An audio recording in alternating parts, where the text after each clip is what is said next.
We talked about the sensory areas of the cerebrum, the cerebral cortex, and now we're going to talk about the motor areas.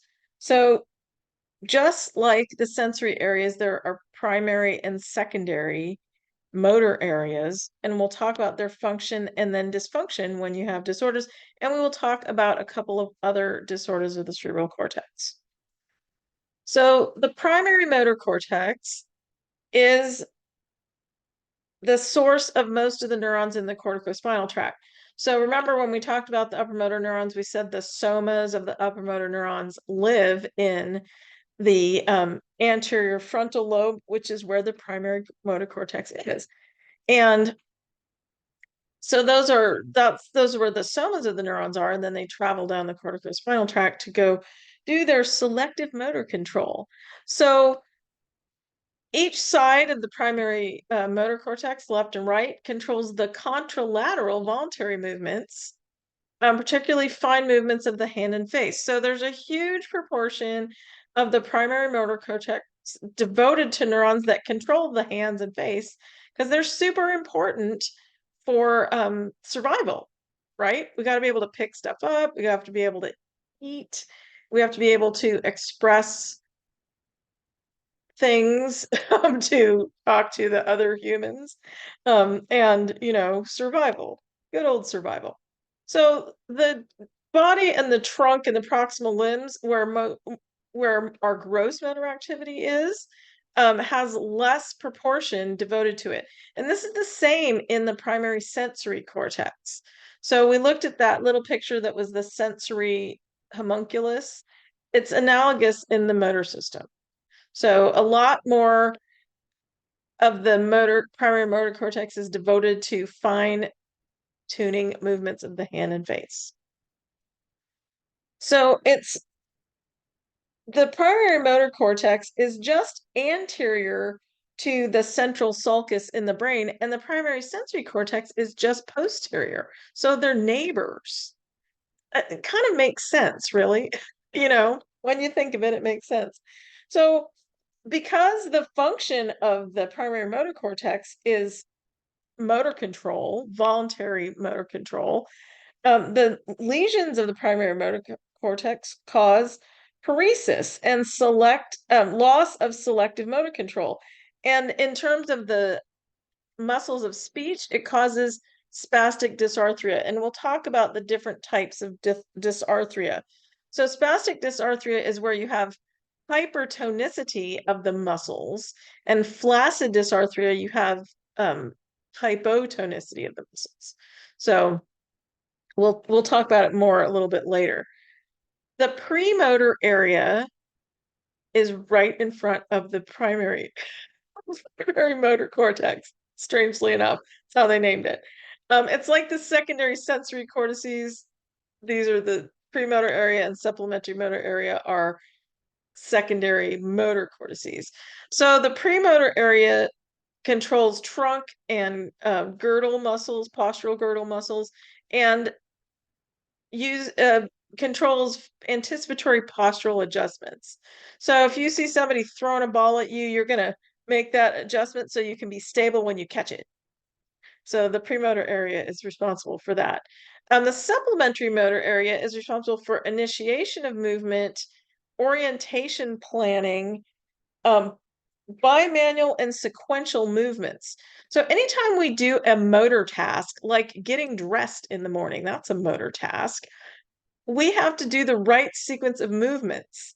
So you can't put on your pants and then put on your underwear. I mean, I guess you can if you're Captain Underwear, but for most people, you want to put the underwear on first and then the pants. So you need a sequence, and you need to do things in the proper sequence. So you don't usually button your shirt and then put it on. You usually put your shirt on and then button it. I mean, there are times when you might do one or the other, but you have a reason for it, and the premotor and supplementary motor areas are controlling those functions.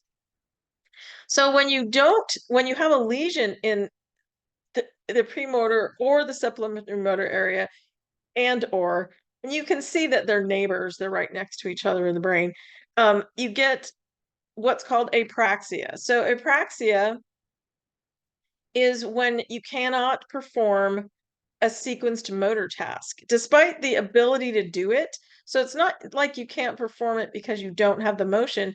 You can't perform it because you can't put the motions together because the premotor area and the supplementary motor area are affected.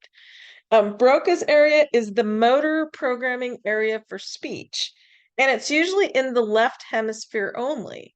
So in the right hemisphere, in the inferior frontal gyrus, in the anterior part of the frontal lobe, um, it's the area that's analogous to Broca's area in the right hemisphere. And that's where we do motor planning for nonverbal communication, emotional gestures, tone of voice. And so Broca's area and the anterior frontal gyrus in the area corresponding to Broca's area on the right hemisphere, they're the only ones that don't do left and right. So all the other ones, the left side controls the right side of the body and the right side controls the left side of the body. But Broca's area and the corresponding area in the right hemisphere control it all, but they're just in an individual hemisphere. So that's unique about the motor planning areas for speech. But bear that in mind, put that on the back burner, and we'll sit on that for a minute. When we get into later chapters, we'll talk about Broca's area again. But it's the motor programming of speech. Okay. That's why it goes with the other motor cortices.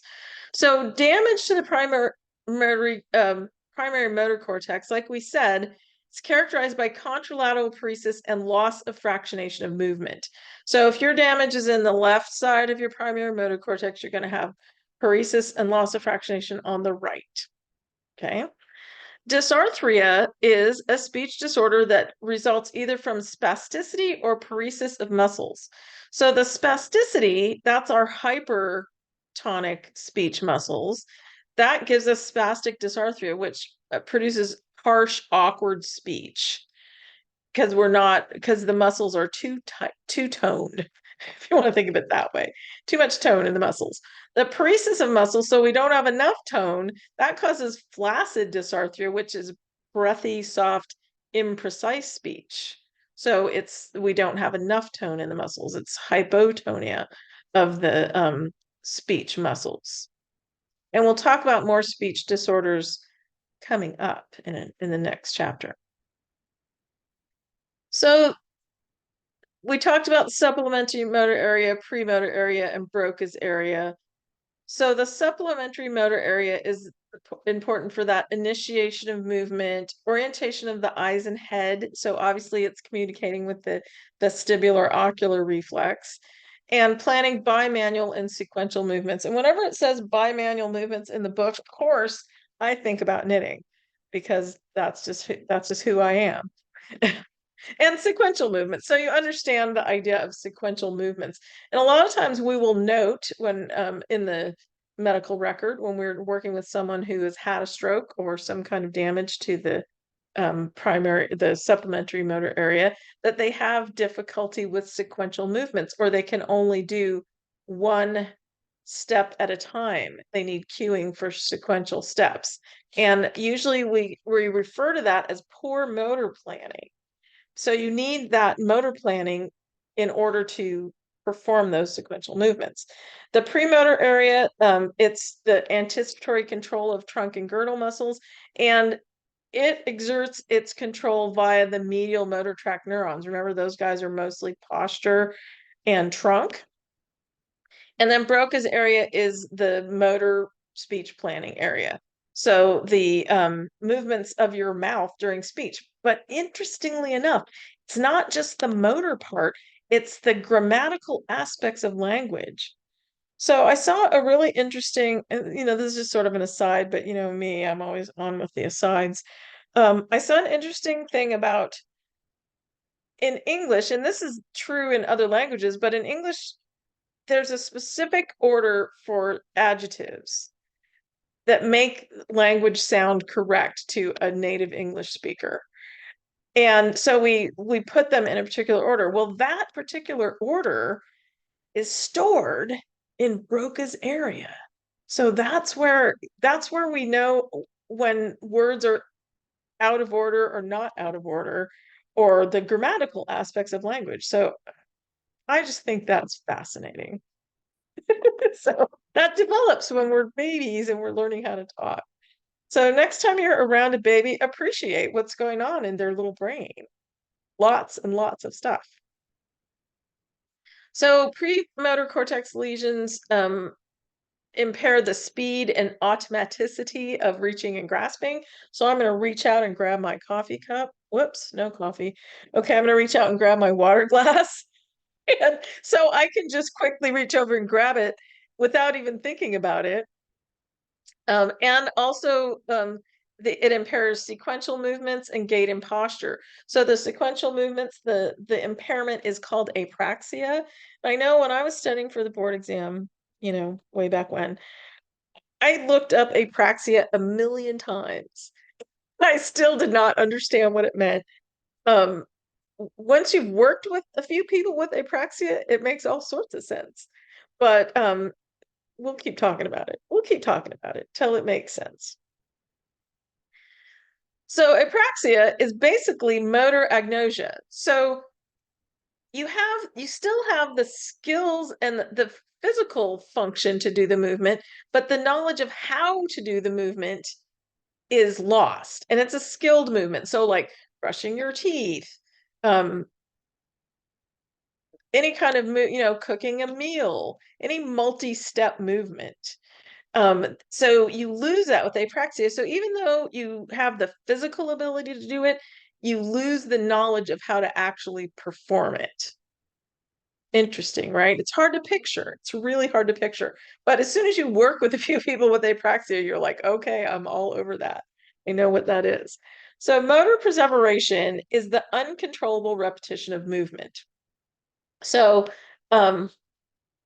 clicking a pen or locking and unlocking wheelchair brakes or opening and closing your bag, something that you keep doing over and over again, uncontrollable, and most of the time people don't know they're doing it. There's also verbal perseveration where people will say the same word or phrase over and over again. Sometimes you can uh, get somebody out of perseveration by giving them a distracting task that is going to get them out of that perseveration, but it's uncontrollable. People don't know they're doing it, and it is due to a lesion in the motor planning areas. Broca's aphasia is difficulty expressing oneself using language or symbols. So not only is it the motor planning area for speech, you also have difficulty writing. So speech and language and writing and reading are such an interesting area. And Broca's aphasia affects a lot of it. So really interesting. People with Broca's aphasia can read, but they have trouble writing. And they can hear you and understand you, but they have trouble expressing themselves. So very interesting. So the lesions affecting the inferior frontal gyrus on the right side, that's analogous to Broca's aphasia on the left, interfere with nonverbal communication. So what you're going to get when somebody's nonverbal communication, so they have a right-sided CVA, their motor effects in their body are going to be on the left side, and they're going to have a very flat affect, like no emotion showing on their face. You tell them something and they don't respond to it the way you normally would with nonverbal communication. So sometimes it can be very difficult working with someone who has that loss of nonverbal communication because you're not sure how they're reacting to things. It's hard to read the audience when you're working with someone with that type of lesion. But, of course, you figure out how to do it. The association areas of the cerebral cortex are everything that is not directly involved with sensation or movement. Everything else is the association cortex. And I don't know if you heard this when you were a kid, but when I was a kid, people would say dumb stuff. I mean, people still say dumb stuff, not just when I was a kid, but they'd say, "Oh, you only use 3% of your brain," or something like that. And that's not true. At the time, certain areas of the brain were mapped to certain things, and the association cortex was everything else. Well, the association cortex is doing everything. It's like integrating information. It's working on memory and sending memory to like the secondary sensory cortices and you know, so there's so much going on in areas of the brain that aren't involved with sensation or movement. And a huge percentage of our brain is association cortex. And so we're using it. We're just not using it for sensation or movement. So when you have a stroke, obviously your cerebral cortex is affected, and sometimes your brainstem and your um, cerebellum and other areas of the brain. But the signs and symptoms of stroke are going to depend on the location and size of the lesion. So a lot of the effects that we've talked about with different localized areas of the cerebral cortex are you're going to see those effects when you have a stroke that affects that area. So we looked at this in the blood supply chapter, but here's the list of acute neurologic deficits that have been reported to affect more than 25% of people's surviving brain infarction. So hemiparesis, half of your body is affected. So you have the lesion on the right in the motor areas, you're going to have hemiparesis on the left. Ataxia, that's discoordination of movement. So if you have a lesion in the cerebellum, you're probably going to have ataxia, and maybe some other areas as well. Hemianopia, that's the visual field cut. So if you have the lesion is in the usually in the occipital area or the middle cerebral artery area, you're going to have a visual field cut. So if it's on the right, you're going to have a left visual field cut in both eyes. If it's on the left, you're going to have a right visual field cut in both eyes. So visual perceptual deficits. So you see one thing and you perceive another. That's a sign and symptom of stroke. Aphasia, difficulty speaking.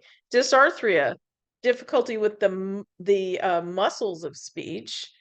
Sensory deficits, memory deficits, and problems with bladder control. So there are certainly other symptoms you could have, but those are the most common ones. And there is a little bit of division of symptoms between left and right. And you will talk more about that in your neuro rehab class, definitely. But you're going to see these symptoms in a large number of people with strokes. And like we talked about in the blood supply chapter, the things that we think of as being the most common stroke symptoms are usually middle cerebral artery strokes, because a huge percentage of ischemic strokes are middle cerebral artery strokes. So I find this interesting because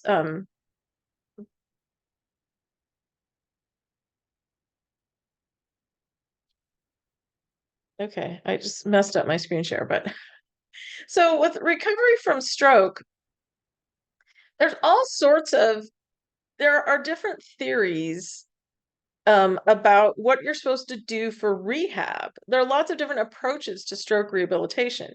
And some people say, oh, no, you have to teach people to compensate for what they can't do. And some people say, no, you have to retrain those movements. That's remediation.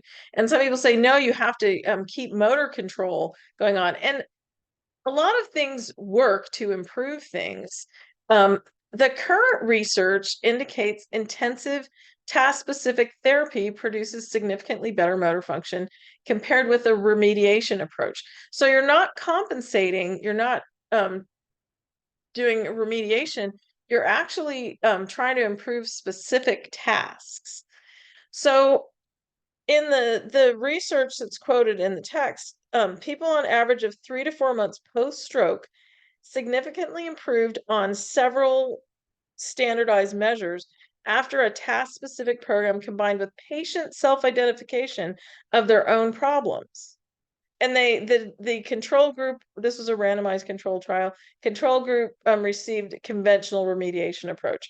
So I think it's really relevant, the patient self-identified tasks. So we talk about this all the time in the clinic.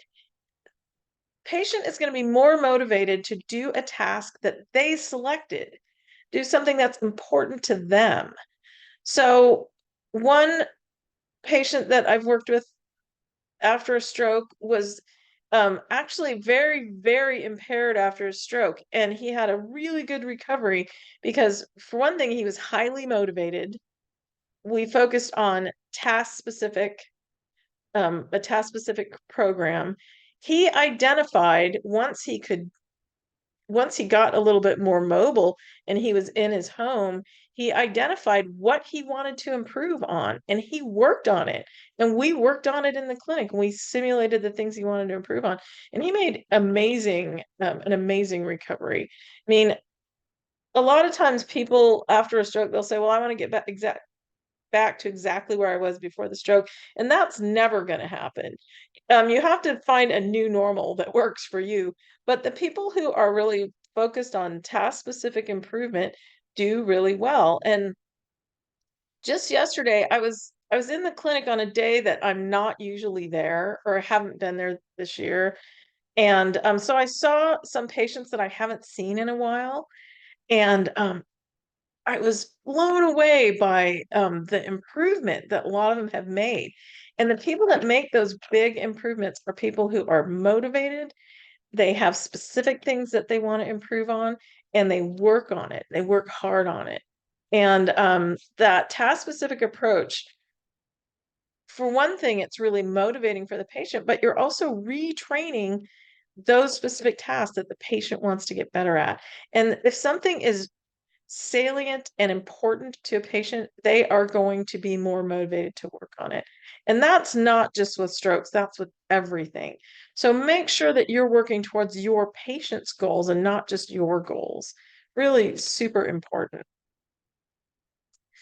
So other disorders of the cerebral cortex include brain tumors, which a brain tumor, as we know, it's a spontaneous abnormal growth of tissue that forms a mass. The brain is one of the only areas where you can have a benign tumor that is causing a lot of problems. In other areas of the body, a benign tumor might be okay, or, as long as it's not obstructing ducts or anything like that. But in the brain, the signs and symptoms of brain tumors are usually due to compression. So as the brain tumor grows, it's going to compress the area around it. And so it can be life-threatening. Um, brain tumors, they are obviously, it's going to vary by size and location, and they can frequently cause mild to moderate intermittent headaches because of that compression of different structures. So obviously it's going to vary where it is. But a brain tumor, whether it's benign or malignant, is a very serious thing.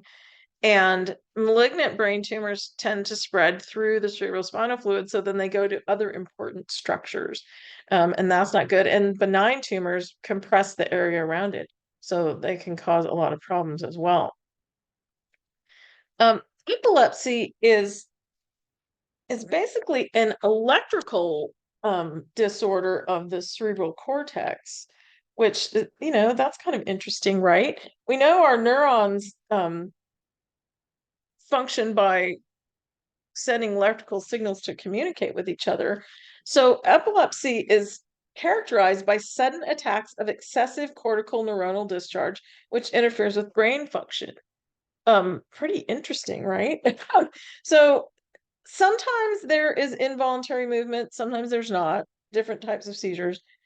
Sometimes there's disruption of autonomic regulation. Sometimes there are hallucinations or illusions associated with seizures. It's definitely going to vary depending on what part of the brain is affected. You can have general onset seizures that affect the entire cortex. So there are two main types of generalized seizures. Some of them, usually with generalized seizures, there's a brief loss of consciousness without motor manifestations. That's one type. And then there are motor seizures. So motor seizures, the muscles alternate contraction and relaxation, and they call it tonic-clonic. They usually last about 1 minute each. And then after the seizure, whether it's a motor or non-motor seizure, the person is usually a little bit confused or disoriented for several minutes and often has no memory of the seizure, which I think is sort of interesting. Sometimes, so those are generalized seizures. You can also have focal onset seizures that affect just one small area, one restricted area of the cortex. And so they classify focal seizures as either aware um, or impaired awareness, or motor onset or non-motor onset. Um, so when the type of onset is unknown, seizures are classified as unknown onset. So, medical people like to classify stuff, but lots of different causes of epilepsy. So it can be just general problems with like the ion channels in your brain. So they call them channelopathies.